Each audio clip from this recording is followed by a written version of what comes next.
About the game today, what did you get out of it? We got nothing out of it. Why? Why? Well, you're 2-0 down and you finish off with a scoreline like that. What can you get out of it? Okay, you had a couple of good players out there, I noticed. Oh yeah, you get your people like your Jay Clays. There's not enough of that.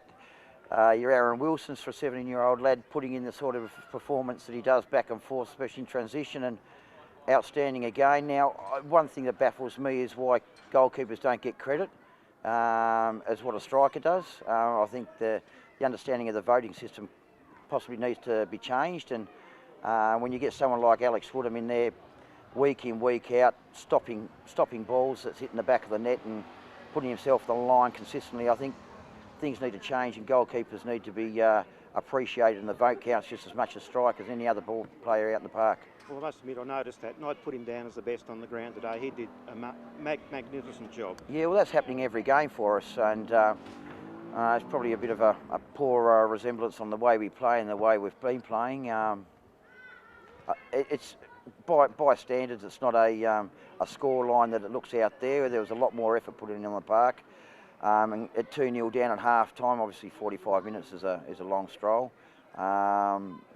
But when you get someone like Alex Woodham who consistently goes out there and performs like that every single week and doesn't get a vote or a vote count to come up to the end of year dinner, there's something wrong. I don't know what the vote counters are actually looking at, but for a young lad who's not even 20 years of age to be doing something like that in the park week in, week out, they've got to start to be identified. And for next season, what's the plan?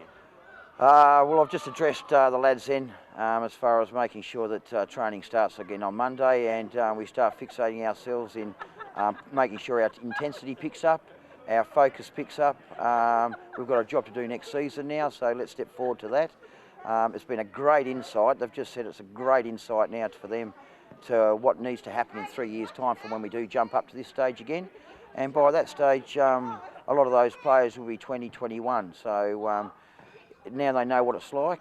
By the time they're 21, they can now come back on the park. And there's a lot of people out there in the community, in the grandstand, sitting behind keyboards, who have taken a piss. But the thing is, now they've actually seen some of these players. If they look at their names in 3 years' time when the Knights step up there, then they'll recognise them and say, oh, well, they're the players 3 years ago I took the mick out of. Now they're starting to become stars of the future. So keep your eye on a lot of the names that the Knights have got here, because in 3 years' time, you will see them start to compete quite ferociously. Fantastic. That's brilliant.